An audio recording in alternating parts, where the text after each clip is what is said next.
হাসির রাজা, জ্ঞানের রাজা, রসিক রাজা। অনেকদিন কৃষ্ণচন্দ্রকে জব্দ করা হয়নি যে, মনটা তাই কেমন যেন উস্কুস উস্কুস করছে।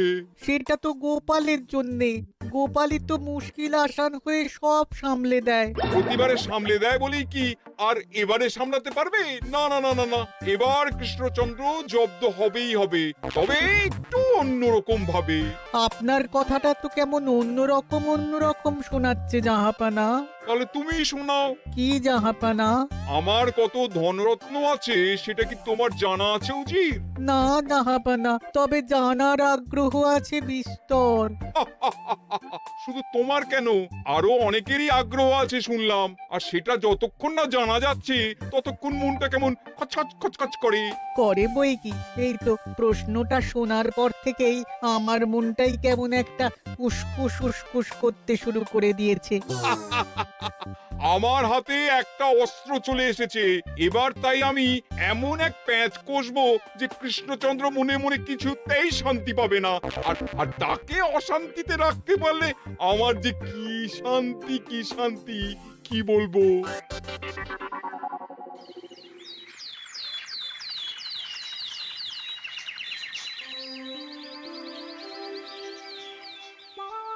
কি যে বলি, মানে এমন আমন্ত্রণ পেলে তো আর না বলা যায় না।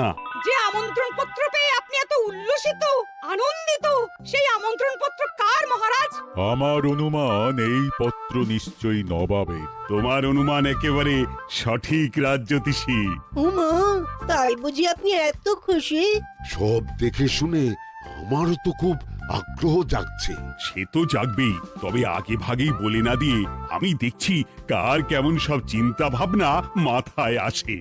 খবর তো একটা আছেই মহারাজ, তবে কথাতেই আছে না, যত হাসি তত কান্না, তাই ভালোর বদলে খারাপটাই মনে আসছে যে বেশি করে। বোঝো ঠেলা, সবকিছুতেই খালি ঘেঁটে দেওয়া। সত্যি গোপাল, আজকাল যেন সবেতেই তুমি নেতিবাচক কথা বলো। এটাই তো গোপালের স্বভাব মহারাজ। সে যাই হোক, গোপালের অকর্মণ্যতা টের পেয়েই বোধ হয় নবাব শুধু আমাকে আর মন্ত্রীকে মুর্শিদাবাদে যাওয়ার নিমন্ত্রণ করেছেন। বেশ তো, ঘুরে আসুন না তবে, শুভস্য শীঘ্রম। তবে দরকার পড়লে এই ভাঙা কুলো গোপালকেই দরকারে লাগবে, কথাটা যেন খেয়াল থাকে মন্ত্রী মশাই।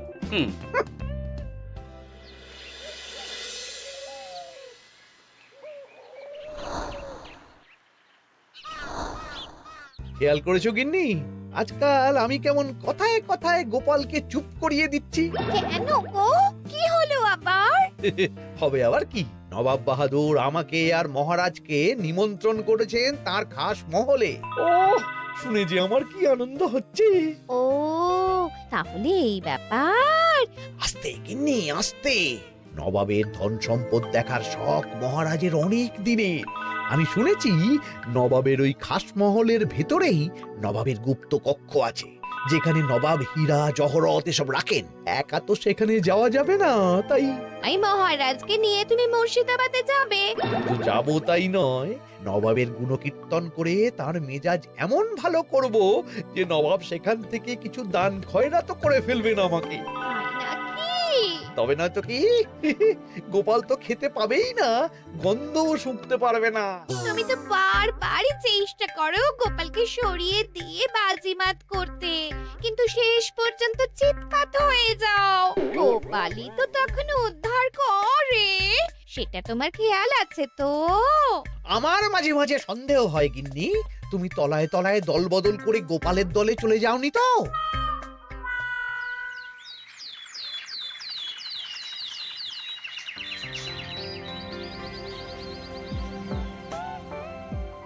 এবার বুঝলে তো দাদু, আমরা কিন্তু তোমারই দলে।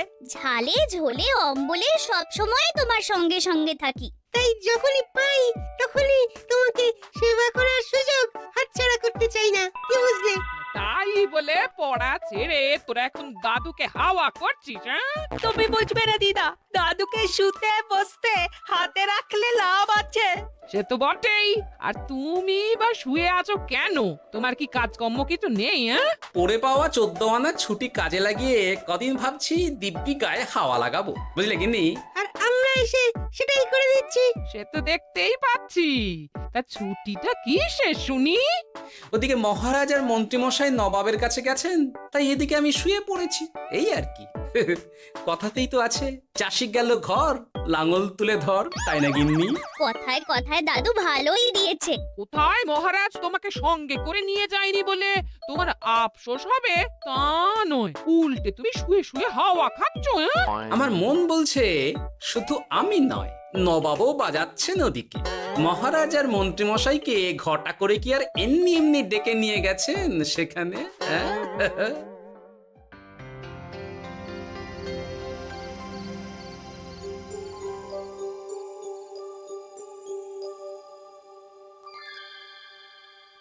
ডেকে নিয়ে এসে নবাব যে ঠিক কি করতে চাইছেন সেটাই তো বুঝতে পারছি না। অত বোঝার কি আছে মহারাজ?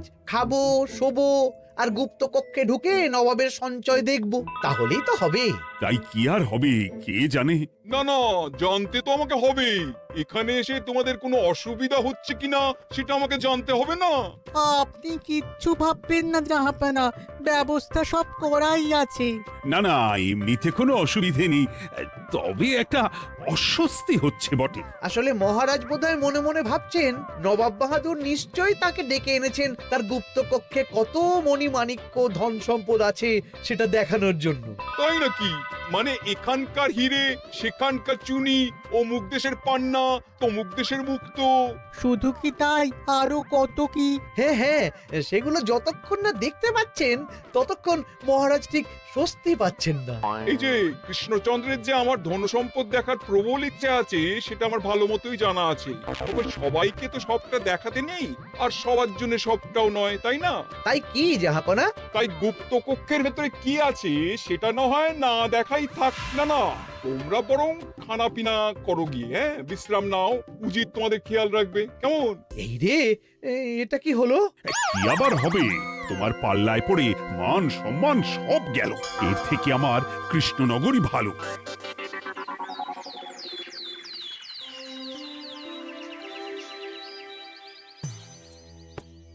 মুর্শিদাবাদ থেকে ফিরে আসার পর থেকেই কেমন থমথমে মুখ করে বসে আছেন মহারাজ। ব্যাপারটা কি? খাতির যত্ন কেমন হলো মহারাজ? কোনো ত্রুটি ছিল নাকি? না না, তেমন কিছু নয়। তবে যে উদ্দেশ্যে নবাবের কাছে যাওয়া সেটাই তো সফল হলো না। গুপ্ত কক্ষে ঠিক কি কি ছিল সেটাই তো জানা হলো না, তাই না মহারাজ? উদ্দেশ্যটা আসলে কার ছিল সেটা আমি এখন ঠিক বুঝতে পারছি। তোমাকে আর সাফাই দিতে হবে না। সেই বুঝবেন, তবে দেরিতে বুঝবেন। কি আর করা যাবে, ফলে যা হওয়ার তাই হবে। না না, তাই বলে নবাব যেভাবে তার গুপ্ত কক্ষে ঢুকতে না দিয়ে আমাকে অপমান করেছেন সেটা আমি মোটেই মেনে নিতে পারছি না। মহারাজের এই অপমানের শোধ তুলতে পারে একমাত্র গোপাল, আমি নিশ্চিত। ঠিক বলেছেন, গোপাল যদি দেয় কোনো চাল তাহলেই নবাব হবেন নকল। না না, এর মধ্যে গোপালের ঢোকার কোনো দরকার নেই। এটা মহারাজ আর নবাবের ব্যাপার। তুমি চুপ করো। কে কোথায় ঢুকবে সেটা আমায় দেখতে দাও। এখানে আর দেখার কি আছে মহারাজ? নবাবের মুখের ওপর তো আর কিছু বলা যাবে না। তুমি বলো গোপাল, সুযোগ পেলে তুমি নবাবকে পাল্টা শিক্ষা দিতে পারবে কিনা? সুযোগ পাওয়া যায় না মহারাজ, সুযোগ তৈরি করে নিতে হয়। তাই আমি সুযোগ তৈরিও করব আর তার সদ্ব্যবহার করব। আর এটাও বলে রাখছি, নবাবকে নাকাল করে সুদে আসলে আপনার অপমানের বদলা নিয়ে তবে ছাড়ব।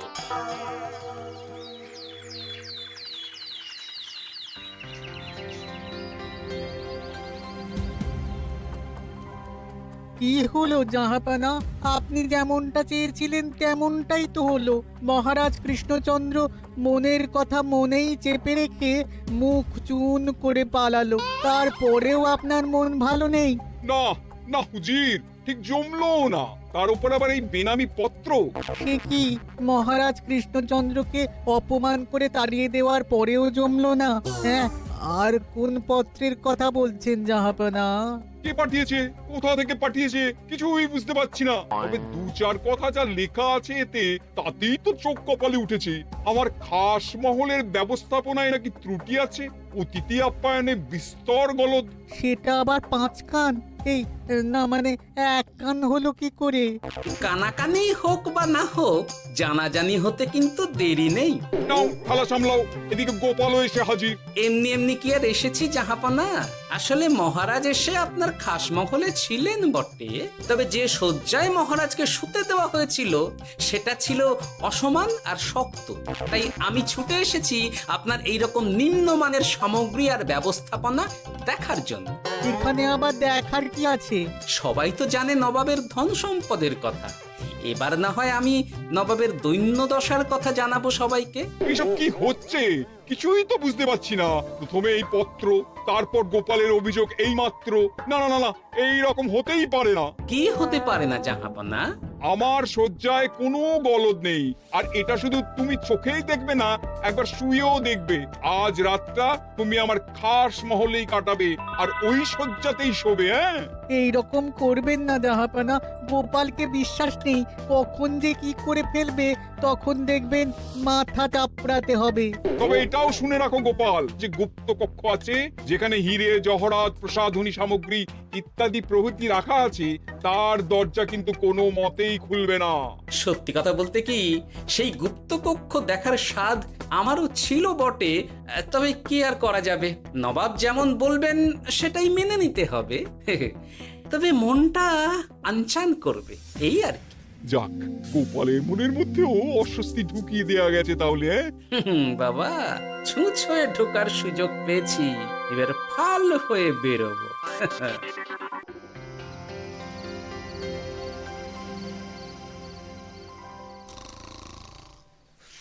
আপনি কিচ্ছু ভাববেন না জাহাপানা, গোপালকে আমি চোখে চোখেই রেখেছি।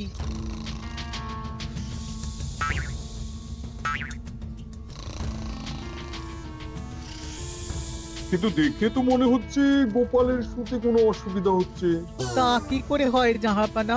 অবশ্য কায়দা করে গোপালের মনে যে গুপ্ত কক্ষের ভাবনা ঢুকিয়ে দিয়েছেন, হতে পারে তার জন্যই সে আনচান করছে।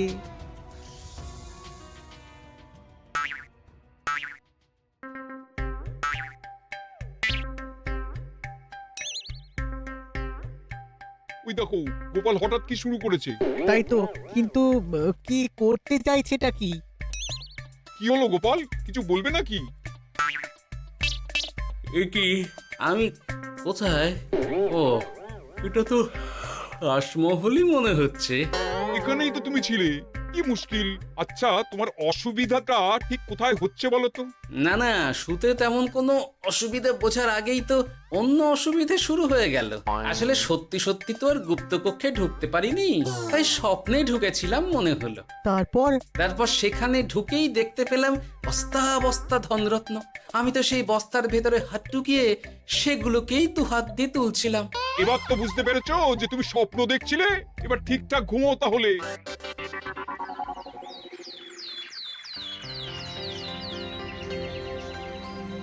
কাল রাতে গোপাল আচ্ছা ঝামেলায় ফেলেছিল। কবে ফেলে না জাহাপানা? আমাকে নিয়েই আলোচনা চলছে মনে হচ্ছে। ভুল কিছু মনে হয়নি, সে যাই হোক। এখন বলো দেখি, খাস মহলের শয্যাটা কেমন ছিল কাল রাতে? সে আর কি করে বলি জাহাপনা, স্বপ্ন দেখার চক্করে ঘুমের দিকে তেমন মন দিতে পারিনি যে। গোপাল মানেই গোলমাল, আবার বাহানা দিতে শুরু করেছে। তাই বলছিলাম কি, আর এক রাত না ঘুমোলে ঠিক মতো বলতে পারবো না। বেশ তো, আর এক রাত থাকো না হয়, তবে আমারও একটা শর্ত আছে। আগের রাতে তুমি স্বপ্নের ঘরে যা কাণ্ড ঘটিয়েছো না, তাতে জাহাপানা খুব বিরক্ত, বুঝতে পারছো নিশ্চয়ই। বুঝেছি তো, তবে যে কোনো শর্তেই আমি খাস মহলে শুতে রাজি।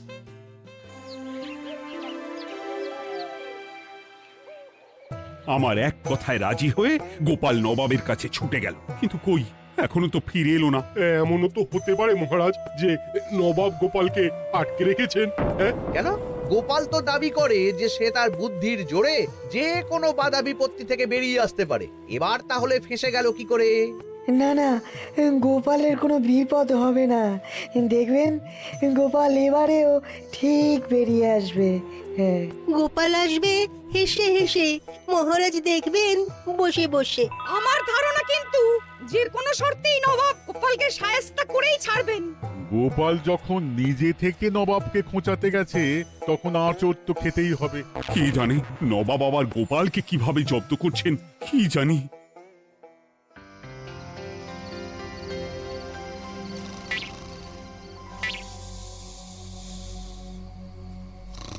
ব্যবস্থাপনায় কোনো ত্রুটি নেই জাহাপানা, তবে আজ গোপালকে না আচ্ছা জব্দ করা হয়েছে জাহাপানা। গোপালকে আজ আর বালিশ দেওয়া হয়নি। এমনটাই তো নির্দেশ দিয়েছিলাম। দেখি আজ মনে হচ্ছে গোপাল বিশেষ ট্যাপও করতে পারবে না। কিন্তু এ কি, গোপাল যে আবার উসখুস করছে। তাই তো দেখছি। এক্ষুনি গোপালকে ঘুম থেকে ডেকে তুলে দিতে হবে, না হলে আজ আবার একটা অনিষ্ট করবে। না না, আজ আর কিছুই করতে পারবে না, বালিশই তো নেই।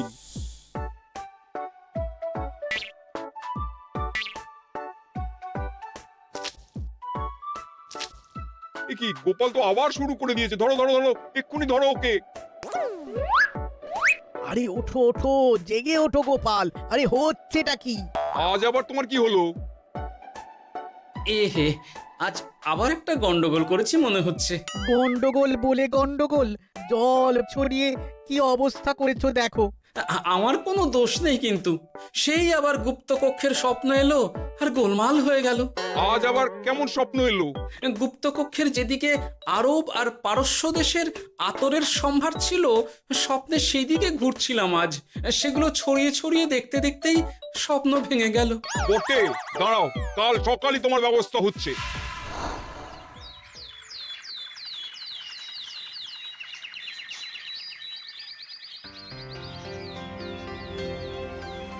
গোপালের বিদায় করার ব্যবস্থা পাকা হয়েছে তো উজির? কি যে বলেন জাহাপানা, আপনি কিছু করতে বললে আমি কি সেই কাজ ফেলে রাখি নাকি? কি ব্যবস্থা করলে শুনি?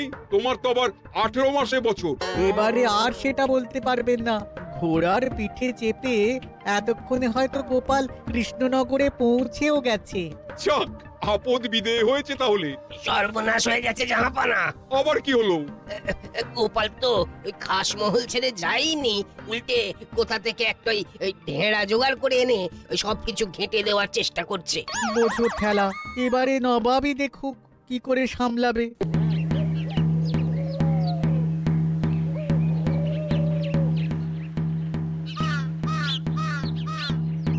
শুনুন শুনুন শুনুন। আরে আরে আরে, আরে কি শোনাচ্ছটা কি গোপাল?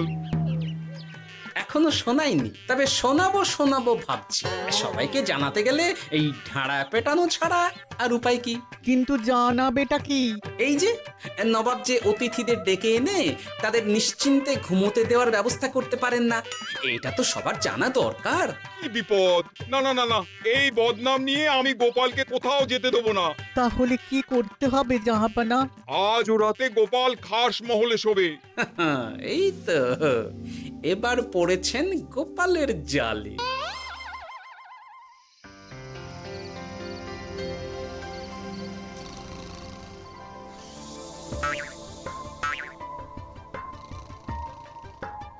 আজ গোপাল নিশ্চিন্তে ঘুমোবে। স্বপ্ন অস্বস্তি হওয়ার মতন কিছুই হবে না আজ। গোপালকে ভরসা নেই জাহাপানা, কখন যে কি করে ফেলে বলা তো যায় না। না না, আমি নিশ্চিত আজ আর কিছুই হবে না।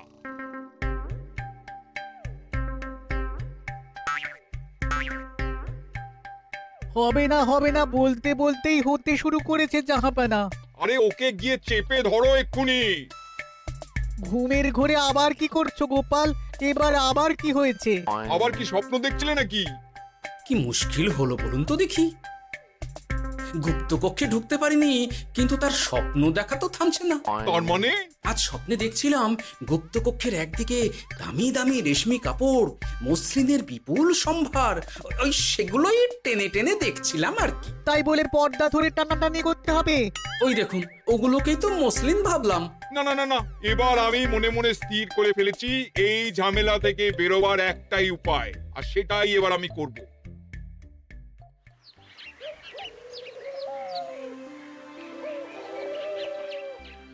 গোপালের ফিরতে কিন্তু এবার সত্যিই দেরি হচ্ছে। দেখুন, হয়তো গোপাল বেশি বাহাদুরি দেখাতে গিয়ে ফেসে গেছে। হেসে নয়, এই যে কেমন হেসে হেসেই এসেছি দেখুন। এই তো গোপাল ফিরে এসেছে। শুধু ফিরেই আসেনি, তার সঙ্গে আরেকটা সুসংবাদও নিয়ে এসেছি। হ্যাঁ, সেটা আবার কি? আমার প্যাঁচে পড়ে নবাব শেষ পর্যন্ত বাধ্য হয়েছেন গুপ্তকক্ষ খুলে দিতে, সঙ্গে কিছু উপঢৌকনও দিয়েছেন। ব্যাপারটা ঠিক কেমন করে কি হলো বলো দেখি। বলছি মহারাজ, নবাব বাহাদুর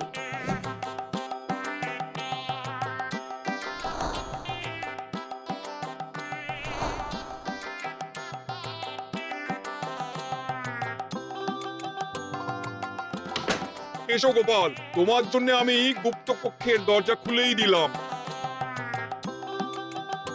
তবে খবরদার, আবার উল্টো পাল্টা স্বপ্ন দেখে ঘুম নষ্ট হওয়ার বাহানা দেবে না। আর কৃষ্ণচন্দ্রকে গিয়ে বলবে তারও আর গুপ্ত কক্ষ দেখতে আসার কোনো বাধা নেই। আর একটা কথা,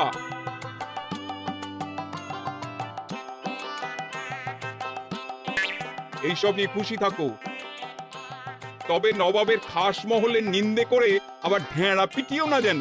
এমনিতেই সেই অভিযোগপত্র নিয়ে নবাব বাহাদুর চিন্তিত।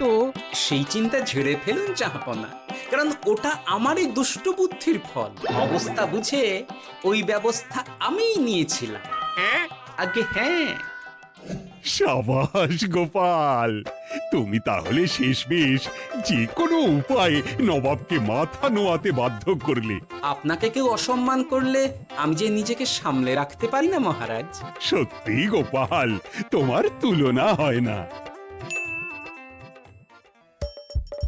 হাসির রাজা জ্ঞানের রাজা রসিক রাজা